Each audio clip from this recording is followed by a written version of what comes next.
నేను central government జైల్లో head constable గా వర్క్ చేస్తున్నాను. నాకు మంత్లీ శాలరీ 50,000 వస్తుంది. కానీ మా ఫ్రెండ్ స్టేటస్ అంటే 26 జనవరి రోజు నైట్ డ్యూటీలో ఉన్నాను. మీ అందరికీ ఇక్కడ దాకా వచ్చి మేము ఎక్స్ప్లెయిన్ చేస్తున్నాం.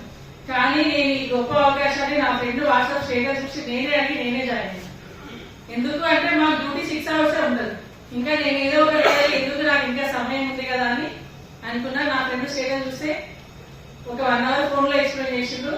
ఇమీడియట్ గా ఐడి తీసేస్తున్నా. మా హస్బెండ్ చెప్తే ఏ ఆమె నమ్మకం అన్ని ఫిక్స్ ఇచ్చి అవన్నీ ఐడి కాదు ఐడి కాదు రోజు 50,000 ఎవరిస్తారు నీకు ఎక్కడి నుంచి వస్తాయి వదిలేసే అన్నారు.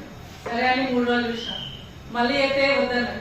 సరే నేనైతే జాయిన్ అవుతా. మరి 15,000 కదా పోతే పని అనుకుందాం. బండి వచ్చి మనం ఎవరు బిజినెస్ కాకపోతే అని చెప్పి సరే అని నేను జాయిన్ అయ్యాను.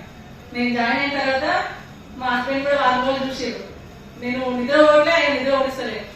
చూడు చూడు సబ్జెక్ట్ ఇగో యూట్యూబ్ లో ఉంది ఒకసారి వీడియో విను అని చెప్తున్నా. వాస్తవం నేను 3 నెలలు నిద్రపోలేను. దీని గురించి తెలిసిన తర్వాత నా టీం ఫామ్ అయినాక ప్రశాంతంగా నిద్రపోతున్నా. అయితే 4 రోజుల తర్వాత నా ఇంటెన్షన్ చూసి మా హస్బెండ్ కూడా ఇగో నేను డబ్బులు ఇస్తున్నా అన్ని పంపిస్తారు అన్ని కింద జాయిన్ చేసేస్తా అని చెప్పారు. జాయిన్ అయిపోయినాం. మెల్లిమెల్లిగా స్టార్ట్ అవుతుంది. షాద్నగర్ వచ్చినాం. మా బాబాయ్ కోసం స్పెషల్ గా వచ్చినాం చెప్పడానికి. మా బాబాయ్ టైం ఇయ్యలే. పొలంకల్ ఇంటికి వస్తాడు కానీ ఇంటి దగ్గర మార్నింగ్ నుంచి సాయంత్రం దాకా వెయిట్ చేసిన. ఇక బాబాయ్ వస్తాడు అని. మా బాబాయ్ తినుకుంటా 10 నిమిషాలు టైం ఇచ్చి టైం అయితే విన్నడా ఏం పట్టించుకోలేదు.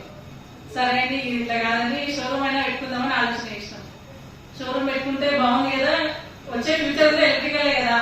ఒకప్పుడు చిన్నప్పుడు అందరు కీప్యాడ్ ఫోన్లు ఆడుతుంటే, కానీ ఇప్పుడు ప్రతి ఒక్కరి చేత స్మార్ట్ ఫోన్ ఉంది. కీప్యాడ్ కన్నా ముందు ఇంట్లో ల్యాండ్ లైన్ ఫోన్ ఉండే.